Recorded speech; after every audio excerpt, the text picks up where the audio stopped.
இனமும் மொழியும் சிறக்க சிலுவையை சுமந்த தலைவர் அறிஞர் அண்ணா கண்ட களங்கள் என்கின்ற தலைப்பிலே உரையாற்ற வருகிறார். நினைத்த மாத்திரத்திலே கவிமழை பொய்வதனால் அவர் வரகவி என்று தலைவர் அவரால் பாராட்டப்பட்டிருக்கின்ற தீர்மான குழு செயலாளர் கவிஞர் மணிவேந்தன். காஞ்சியில் உதித்த கிழக்கு திசை, காலமான பிறகும் காதுகளிலே இனிக்கும் இசை, மனித உருவிலே நடமாடிய மாபெரும் உலகம், பேரறிஞர் அண்ணா அவர்களின் பிறந்த நாள் விழா நிகழ்ச்சியின் கதாநாயகன். காஞ்சிபுரத்து அண்ணா கண்மூடவில்லை, மீண்டும் கலிங்கப்பட்டியில் வைகோவாக பிறந்திருக்கிறார் என்று. ஏனென்றால் உயரத்தில் அவர் 5 அடி, இவர் 6 அடி, இருவருமே என எதிரிகளின் தலையிலே இறங்குகிற இடி. தடிதாங்கிய பெரியார் தான் அவருக்கும் தலைவர், இவருக்கும் தலைவர். அண்ணா வைகோ பெயரை உச்சரித்தால் நடுங்கி போவர் என பகைவர். இந்தி வேண்டுமா, இந்தியா வேண்டுமா, நான் இந்தியன் அல்ல திராவிடன் என்று அவரும் முழங்கினார், இவரும் முழங்கினார். காசாகிவிட்ட அரசியலில் மாசில்லாத மாமனிதர் என்று பெயர் எடுத்திருக்கிற நல்லவர். இந்தியா, இலங்கை இரு நாட்டு துப்பாக்கிகளை எதிர்கொண்ட வல்லவர். என் தாயும் தந்தையும் மறைந்த பிறகு எனக்கு சோறும் தமிழும் ஊட்டி வளர்க்கிற ஆண்டாய். மணிவேந்தா, என் காலத்துக்கு பிறகும் நீ கவலைப்படாதே, நீ அனாதை இல்ல, உனக்கு உன் அண்ணன் துரை வைகோ இருக்கிறான் என்று என்னை ஆற்றுப்படுத்துகிற என் உயிரின் உயிரான தலைவர் ஐயா வைகோ அவர்களே. புரட்சி புயல் தந்த எழுச்சி புயல், மலைக்கோட்டையிலே வென்று டெல்லி கோட்டையிலே முழக்கமிடுகிற கிள்ளி. தோல்வியை பற்றி எனக்கு கவலை இல்லை, நான் தன்மான தலைவன் வைகோவின் பிள்ளை. செத்தாலும் தனிச்சின்னம்தான் என்று ஓங்கி முழங்கிய வேங்கை. என் அப்பாவும் அப்பாவி தொண்டர்களும் தியாகத்தின் திருவுருவங்கள் என்று நம்மை போற்றிய இளம் தலைவர். செயல்படுகின்றவனே செயலாளர், வெற்றி பெறுகின்றவனே வேட்பாளர் என்ற முதலமைச்சரின் கூற்றை நியாயப்படுத்திய ஓய்வறியாத உழைப்பாளி. துரை அண்ணா திருப்பி போட்டால் அண்ணா துரை, வெற்றி ஒன்றே இலக்கு, துரை வைகோவால் விடியும் கழகத்தின் கிழக்கு என்று நாங்கள் நம்பிக்கொண்டிருக்கிற இளம் தலைவர். என்னிடம் இருக்கிற 200 எம்பிக்களுக்கு ஒரு வைகோ சமம் என்று அன்னை இந்திரா காந்தி அன்றைக்கு சொல்லி எங்கள் முகத்தை மலர வைத்தார். அவர் பேரன் ராகுல் காந்தி எங்கள் இளம் தலைவரை அதே உணர்வோடு அருகிலே அமர வைத்தார் என்ற பெருமையை பெற்று தந்திருக்கிற அண்ணன் துரை வைகோ அவர்களே. கருத்தரங்கத்தை தொடங்கி வைத்திருக்கிற அண்ணன் செஞ்சி AK மணி, உரையாற்ற இருக்கின்ற சகாக்கள், தலைநகர் கழகர்த்தர்கள், அண்ணன் ஜீவன் கழகக்குமார், சைதை சுப்பிரமணி, TCR உள்ளிட்டவர்களே, கழகத்தினுடைய பொருளாளர், இன்றைக்கு பிறந்த நாள் கொண்டாடுகின்ற அண்ணன் செந்திலதிபன் உள்ளிட்ட துணை பொதுச் செயலாளர்களே, பட்டம் கொடுத்து பதவி கொடுத்து பக்கம் இழுத்தாலும், மதவாத ஜனாதன கூட்டம் கட்டி அணைத்து முத்தம் கொடுத்து கைகால் பிடித்தாலும் அந்த வெற்றி மனிதர்களுக்கு பின்னால் போக மாட்டோம்.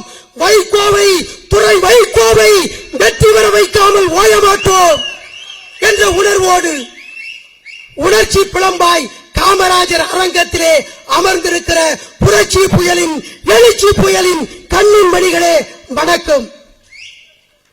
எனக்கு வழங்கப்பட்டிருக்கிற தலைப்பு அண்ணா கண்ட களங்கள். அதை சொல்வதற்கு முன்னாலே நான் வருகிறேன். அண்ணாவை பற்றி சொல்வதற்கு முன்னாலே காஞ்சி அண்ணா நம்முடைய தலைவர் வைகோவின் உருவத்திலே கிடைத்திருக்கிற தலைவன் நம்முடைய அண்ணா அவர்கள், தலைவர் வைகோ அவர்கள்.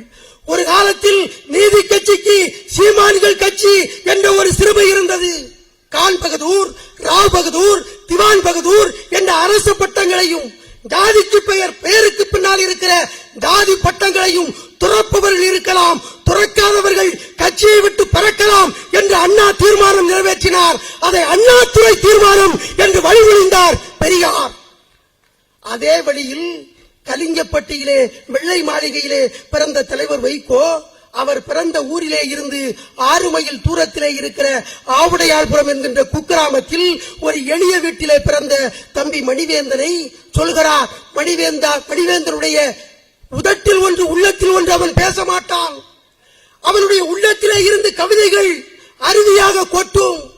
மணிவேந்தனின் எழுத்திலும் பேச்சிலும் மாணிக்க பரல்கள் துள்ளி வலிக்கும். அவன் சுட்டு விரலில் சுயமரியாதை வீரம் கரத்தில் கோபமாய் வெடிக்கும் என்று பாராட்டிவிட்டு பொட்டாச்சிறையிலே இருந்து எனக்கு எழுதிய கடிதத்திலே தலைவர் வைகோ அவர்கள் எழுதினார்கள். தம்பி, இன்று நீ குடத்து விளக்கு, நாளை நீ குன்றின் மணி விளக்கு, உனக்கு கிடைக்கிற பாராட்டு எனக்கு கிடைக்கிற தாராட்டு என்று எழுதி அண்ணாவின் கொள்கையை, பெரியாரின் கொள்கையை வெற்றி பெற வைக்கின்ற ஒரே தலைவன் எங்களுடைய தலைவன் வைகோ என்பதை நான் இங்கே பதிவு செய்கின்றேன். அண்ணன் துரை வைகோ சமத்துவத்தின் உச்சிக்கே போய் சொன்னார். இயக்க தந்தை தலைவர் வைகோவுக்கு துரை வைகோவும் மகன்தான், மணிவேந்தரும் மகன்தான். காமராஜர் அரங்கத்திலே அமர்ந்திருக்கின்ற இளம் பிள்ளைகள் அனைவருமே வைகோவுக்கு பிள்ளைகள் தான் என்று சொன்னார். ஒன்றே குலம் ஒருவரே தேவன் என்று அண்ணா சொன்னதற்கும், பெரியாரும் வேண்டும் பெருமாளும் வேண்டும் என்று எங்கள் அண்ணன் துரை சொன்னதற்கும் எந்த வேறுபாடும் இருப்பதாக நான் கருதவில்லை. அண்ணா கண்ட களங்களுக்கு வருகிறேன். 1962 விலைவாசி போராட்டம். ஆம், அண்ணா களத்துக்கு வந்தார். நிலைமீறி விலைவாசி, அரசே நியாயமா? இதை நீ யோசி. கடைசி மனிதர்களின் கண்ணீர் துளிகள் என்ன உங்களுக்கு பன்னீர் துளிகளா? அன்றாட காட்சிகளை கொண்டாட வேண்டும் என்ற உங்கள் எஜமானிய சிந்தனை நன்றாகவா இருக்கிறது என்று போர்க்களத்திலே அண்ணா கேட்டார். கைது செய்து சிறைச்சாலையிலே அடைத்து நீதிமன்ற கூண்டிலே அண்ணாவை கொண்டு வந்து நிறுத்தினார்கள். அண்ணா பேசினார். என்ன குற்றம் செய்தேன்?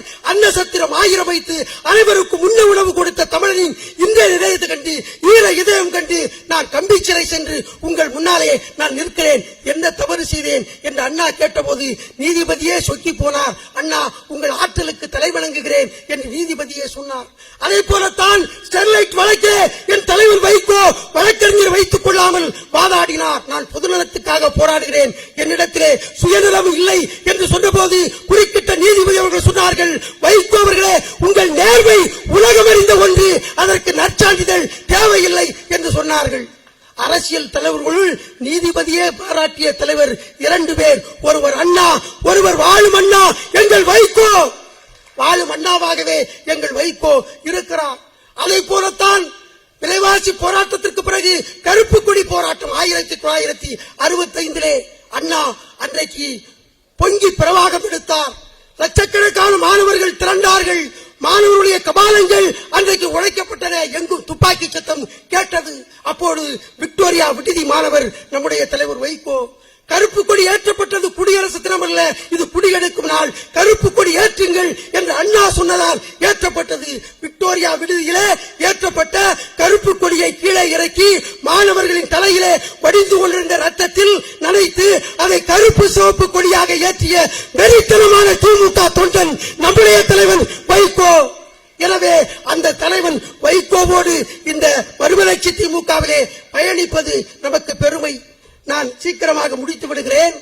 நம்முடைய தலைவர் அண்ணாவுக்கு அவருடைய 116வது பிறந்த நாளில் அவருக்கு நான் சொர்க்கோ என்று பெயர் சூட்டுகிறேன். அண்ணாவுக்கே பெயர் சூட்டுகிற அளவுக்கு உனக்கு ஆணவம் வந்து விட்டதா என்று யாரும் கேட்கக்கூடாது. தாய்க்கே தமிழ்நாடு என்று பெயர் சூட்டிய பிள்ளைக்கு அவருடைய பேர பிள்ளை பெயர் சூட்டுவதில் எந்த தவறும் இருப்பதாக நான் கருதவில்லை. சில பேர் நினைக்கக்கூடும், தமிழ் இனம், தமிழ் மொழி, தமிழுக்காகவே தன் வாழ்வனாலை அர்ப்பணித்த தலைவர் வைகோவை, தந்தை பிள்ளை சுயதாங்க வந்த அண்ணன் துரை வைகோவை ஜாதி கூண்டுக்குள்ளே அடைக்கிற முட்டா பயல்கள் ஒருவேளை நினைக்கக்கூடும், அண்ணா வேறு ஜாதி, மணிவேந்தன் வேறு ஜாதி, அவருக்கு எப்படி இவர் பேரப்பிள்ளையாக கூடும் என்று நினைக்கக்கூடும். அவர்களுக்கு சொல்வேன், மலமணக்கிற மனிதர் உண்டா? மலர்வாடை சிறுநீர் உண்டா? குருதி வேறு நிலத்தில் உண்டா? கொட்டும் கண்ணீர் இழித்தது உண்டா? எவன் மேல் ஜாதி, எவன் கீழ் ஜாதி, எப்படி காண்பது சொல்லு? ஆதியிலே வகுத்த ஜாதி பிரிவை அடியோடு தகர்த்து வெல்லு என்று நான் என்னுடைய கவிதைகளுக்கு இலக்கணமாக நான் அண்ணாவை தாத்தா என்று சொல்லக்கூடிய அந்த உரிமையை நான் பெற்றிருக்கிறேன். ஏன் சொர்க்கோ என்று பெயர் சூட்டினேன் தெரியுமா? அவருடைய தம்பி வைகோ பெயரோடு இணைத்து சொர்க்கோவை இணைத்து வார்த்தை விளையாட்டை வண்ணத்தமிழ் சொல்லாடலை நிகழ்த்தத்தான் நான் அப்படி பெயர் சூட்டினேன். நடைபயண நாயகன் வைகோ, நாவன்மை வித்தகர் சொர்க்கோ. படையெடுத்து சாஞ்சிக்க சென்ற தலைவன் வைகோ, படையெடுத்து வந்த கூட்டத்தை வென்றவர் சொர்க்கோ. 6 அடி சிகரம் வைகோ, 5 அடி இமயம் நம்முடைய சொர்க்கோ. அதை போலவே நம்முடைய தலைவர் வைகோ இனத்துக்கோ மொழிக்கோ கலைக்கோ பண்பாட்டுக்கோ ஆபத்தென்றால் அன்று களத்துக்கு வந்தார் சொர்க்கோ. இன்றைக்கு களத்துக்கு வந்து கொண்டிருக்கிறார் வைகோ. வைகோ சொர்க்கோ வழி பின்பற்றுவோம் என்று சொல்லி புரட்சி புயல், எழுச்சி புயல் உங்கள் கரங்களை வலுப்படுத்துவதற்கு இங்கே உரையாற்றிய ஆசை தம்பி சொன்னாரே, காசுக்காக அல்ல, பணத்துக்காக அல்ல, கொள்கைக்காக வாழ்கிற மணிவேந்தன் போன்றவர்கள் உயிர் உள்ளவரை வாழ்நாள் வரை தலைவர் வைகோவின் புகழை பாடுவோம். எங்கள் அண்ணன், என் அண்ணன் துரை வைகோவினுடைய புகழை பாடுவோம் என்று சொல்லி புரட்சி புயல் வைகோ வாழ்க, எழுச்சி புயல் துரை வைகோ வெல்க, வெல்லட்டும் மறுமலர்ச்சி திமுக, வென்றே தீர்வோம். நன்றி, வணக்கம்.